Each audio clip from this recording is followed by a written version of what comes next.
നടക്കുന്ന വീണ്ടും സഭയിലേക്ക് കയറേണ്ടത് ഉണ്ട്. നേരത്തെ പറഞ്ഞതുപോലെ തന്നെ ഇപ്പോൾ മന്ത്രി വീണ ജോർജ് സംസാരിക്കുകയാണ്. 10 മാനദണ്ഡങ്ങളുടെ അടിസ്ഥാനത്തിലാണ് 7,000 രൂപ നൽകി വന്നിരുന്നത്. 2017 ഒരു ഉത്തരവിന്റെ അടിസ്ഥാനത്തിലാണ് സർ. അപ്പോൾ ആശമാര് ഫെബ്രുവരി മാസം 6-ാം തീയതി ഇവിടെ സമരം നടത്തി. ആ സമരത്തെ തുടർന്ന് അവരെന്നെ കാണാൻ വന്നു, ഇക്കാര്യം ഉന്നയിച്ചു. ഈ മാനദണ്ഡങ്ങളുടെ അടിസ്ഥാനം, ഈ മാനദണ്ഡങ്ങൾ എടുത്തു മാറ്റണം എന്നുള്ളത് അവർ ആവശ്യപ്പെട്ടു. അതിന്റെ അടിസ്ഥാനത്തിൽ സർ ഒരു ടെക്നിക്കൽ കമ്മിറ്റി രൂപീകരിച്ചു. 7-ാം തീയതി തന്നെ സ്റ്റേറ്റ് മിഷൻ ഡയറക്ടർ ഒരു പ്രൊസീഡിംഗ്സ് ഇറക്കി, ടെക്നിക്കൽ കമ്മിറ്റി രൂപീകരിച്ചു. ആ ടെക്നിക്കൽ കമ്മിറ്റിയുടെ ശുപാർശയുടെ അടിസ്ഥാനത്തിൽ ഈ മാനദണ്ഡങ്ങൾ പൂർണ്ണമായിട്ട് എടുത്തു മാറ്റിയിട്ടുണ്ട് സർ. കേരളത്തിൽ ആശമാരുടെ പ്രവർത്തനം വളരെ സ്ട്രക്ചേർഡ് ആയിട്ടാണ് നമ്മൾ പ്രവർത്തിക്കുന്നത്, മുന്നോട്ട് കൊണ്ടുപോകുന്നത്.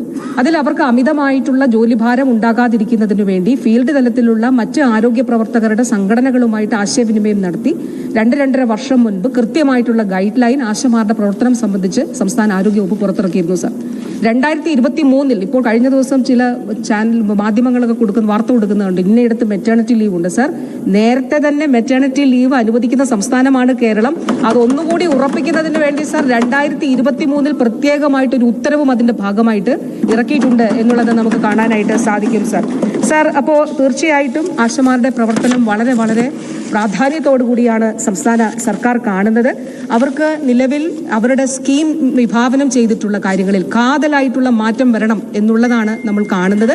അതിന്റെ അടിസ്ഥാനത്തിലുള്ള ആവശ്യങ്ങൾ കേന്ദ്ര സർക്കാരിനോട് നമ്മൾ ഉന്നയിച്ചിട്ടുണ്ട്. അത് മാത്രമല്ല സർ, ഇതിന്റെ ഭാഗമായി ആശമാർ ഉന്നയിച്ചിട്ടുള്ള, ഇപ്പോൾ ഒരു ഉദാഹരണം പറഞ്ഞാൽ സർ, ഇപ്പൊ നമ്മുടെ ശൈലി പോപ്പുലേഷൻ സർവേ നടക്കുന്നു. അതേ സമയം തന്നെ കേന്ദ്രത്തിന്റെ ഒരു TV പ്രോഗ്രാം വന്നു. അപ്പോൾ അതിന് ചുമതലയുള്ള ചില 1-2 ഉദ്യോഗസ്ഥർ TV പ്രോഗ്രാമിന്റെ സർവേ പ്രത്യേകം നടത്തണമെന്ന് പറഞ്ഞു. 6-ാം തീയതിയിലെ സമരത്തിൽ ആശമാർ ഇക്കാര്യം കൂടി ഉന്നയിച്ചു സർ. അപ്പോൾ ഈ അവരുടെ ആവശ്യം പരിഗണിച്ചുകൊണ്ട് ശൈലി സർവേയിൽ ഇത് ഉൾപ്പെട്ടിട്ടുള്ളതിനാൽ അത് പരിഗണിക്കേണ്ടതില്ല എന്ന് പറയുകയുണ്ടായി സർ. ഇനി ഒരു കാര്യം കൂടി വളരെ പ്രധാനപ്പെട്ട കാര്യമാണ്, അത് കേന്ദ്രത്തിന്റെ ഭാഗത്തുനിന്ന്, അതായത് ഈ സ്കീം സംബന്ധിച്ച കാര്യങ്ങളിൽ കാതലായ മാറ്റം വേണമെന്ന് പറഞ്ഞു സർ. 2023-24 സാമ്പത്തിക വർഷം, അതായത് കഴിഞ്ഞ സാമ്പത്തിക വർഷം ആശമാർക്ക് കൊടുക്കേണ്ടിയിരുന്ന 100 കോടി രൂപയിൽ 1 രൂപ പോലും കേന്ദ്രം നൽകിയിട്ടില്ല സർ. 1 രൂപ പോലും നൽകിയിട്ടില്ല സർ. നാം വളരെ ഗൗരവത്തോടെ കാണേണ്ട ഒരു വിഷയമാണ്. അന്ന്, അതായത് കമ്മിറ്റഡ് ആയിട്ടുള്ളൊരു കാര്യമാണ്. ഒരു സാമ്പത്തിക വർഷത്തിന്റെ തുടക്കത്തിൽ കേന്ദ്രം പറയും ഇത്ര കോടി രൂപ നിങ്ങൾക്ക് തരും, ഇതിൽ 60% കേന്ദ്രം തരും, 40% സംസ്ഥാനം നൽകും. ഞാൻ ഇൻസെന്റീവിന്റെ കാര്യം പറഞ്ഞല്ലോ സർ. അത് കേന്ദ്രം മാത്രമല്ല നൽകുന്നത്, ഫിക്സഡ് ഇൻസെന്റീവും മറ്റ് ഇൻസെന്റീവും കേന്ദ്രവും സംസ്ഥാനവും 60-40 അനുപാതത്തിലാണ് നൽകുന്നത്. ഈ പറഞ്ഞ തുകകളെല്ലാം തന്നെ 7,000 രൂപ സംസ്ഥാനം മാത്രം നൽകുന്ന ഓണറേറിയമാണ് സർ. ഈ 100 കോടി രൂപ കേന്ദ്രം നൽകിയില്ല എന്നുള്ളത് മാത്രമല്ല, ഇത് സംബന്ധിച്ച് തുടർച്ചയായിട്ടുള്ള ആവശ്യങ്ങൾ കേന്ദ്രത്തിന്റെ മുന്നിൽ ഈ അഭ്യർത്ഥനകൾ നടത്തിയിരുന്നെങ്കിലും അതിൽ അനുഭാവപൂർണമായിട്ടുള്ളൊരു നിലപാട് ഉണ്ടായിട്ടില്ല. അക്കാര്യം സാക്ഷാത്കരിച്ചിട്ടുമില്ല എന്നുള്ളത് കൂടി ഈ സഭയെ ഞാൻ അറിയിക്കാനായിട്ട് ആഗ്രഹിക്കുന്നു സർ. ബഹുമാനപ്പെട്ട അംഗം പറഞ്ഞൊരു വിഷയത്തിൽ, അതിൽ അംഗം പറഞ്ഞ അതേ നിലപാട് തന്നെ സർക്കാരിനും ആ നിലപാടാണ് സാർ ഉള്ളത്. അതിൽ തൊഴിൽ നിയമങ്ങളുടെ പരിധിയിൽ ആശമാർ കൂടി ഉൾപ്പെടണം എന്നുള്ളത് തന്നെയാണ്. വീണ്ടും ഈ കാര്യം കേന്ദ്രത്തോട് നമുക്ക് ആവശ്യപ്പെടാവുന്നതാണ്. സർ, കേരളത്തിലെ ആശാപ്രവർത്തകർമാർ ലഭിക്കുന്ന ഇൻസെന്റീവ് ഓണറേറിയം മറ്റ് സംസ്ഥാനങ്ങളെ താരതമ്യപ്പെടുത്തിയുള്ള വിവരങ്ങൾ ലഭ്യമാണോ എങ്കിൽ എത്രയാണ്? സാർ തീർച്ചയായിട്ടും ഉണ്ട് സാർ. അതാണ് ഞാൻ പറഞ്ഞത്, ആ താരതമ്യത്തിന്റെ അടിസ്ഥാനത്തിലാണ് ചില മാധ്യമങ്ങൾ, ഒരു മാധ്യമത്തിൽ വന്ന വാർത്ത മന്ത്രിയുടെ വാദം എന്നാണ് സാർ. വാദമല്ല, നമ്മുടെ മുന്നിലുള്ള കണക്ക്, ഫാക്ച്വൽ ആയിട്ടുള്ള കാര്യങ്ങളാണ് സാർ, കണക്കുകളാണ് സാർ. ഇപ്പോൾ ഒരു സ്റ്റേറ്റ് കഴിഞ്ഞ ദിവസം പറഞ്ഞു എല്ലാം കൂടി 10,000 രൂപ നൽകാം. അതിവിടെ ഒരു മാധ്യമത്തിന് വലിയ ബ്രേക്കിംഗ് വാർത്തയായിരുന്നു സാർ. എല്ലാ ഓണറേറിയവും ഇൻസെന്റീവും എല്ലാം കൂടെ 10,000 രൂപ നൽകാമെന്ന് പറഞ്ഞു. ഇവിടെ കേരളത്തിൽ 10,000-നും 13,000-നും ഇടയിൽ 14,000 വാങ്ങിക്കുന്ന ആശമാരും ഉണ്ട് സാർ. അതുകൊണ്ട് കൃത്യമായിട്ടുള്ള കണക്കുകളുടെ അടിസ്ഥാനത്തിലും രേഖകളുടെ അടിസ്ഥാനത്തിലുമാണ് പറയുന്നത്.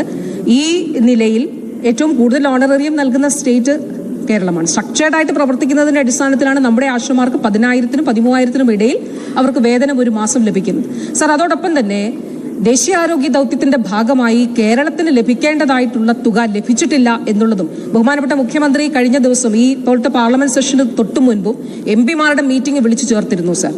ആ മീറ്റിംഗിൽ ഈ കാര്യം പറഞ്ഞിരുന്നു. ബഹുമാനപ്പെട്ട CM-ന്റെ അധ്യക്ഷതയിൽ നടന്ന യോഗത്തിൽ ഇക്കാര്യം പ്രത്യേകമായിട്ട് ആരോഗ്യ വകുപ്പിന്റെ എന്തൊക്കെ വിഷയങ്ങളാണ് കേന്ദ്ര സർക്കാരിനോട് ഉന്നയിക്കാനുള്ളത് എന്ന് ചർച്ച ചെയ്തപ്പോൾ ഇക്കാര്യം അജണ്ടയിൽ ഉൾപ്പെടുത്തി ഇക്കാര്യം കേന്ദ്രത്തോട് ആവശ്യപ്പെടണം എന്നുള്ളതും സംസ്ഥാനത്തിന് ലഭിക്കാനായിട്ടുള്ള 600 കോടിയിലധികം രൂപ അതിൽ ലഭിക്കണം, അത് നേടിയെടുക്കണം എന്നുള്ള കാര്യവും ആ മീറ്റിംഗിൽ പറഞ്ഞിരുന്നു.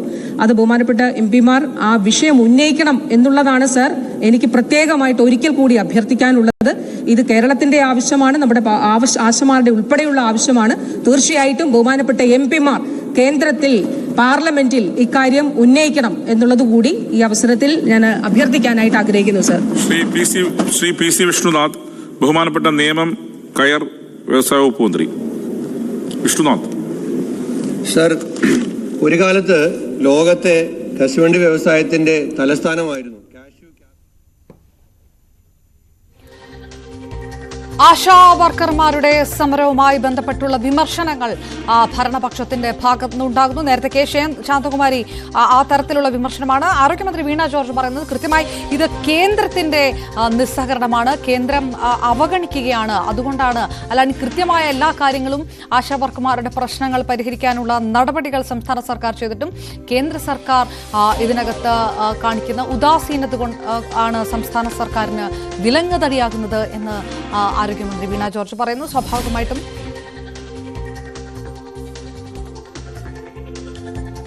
റൈറ്റ്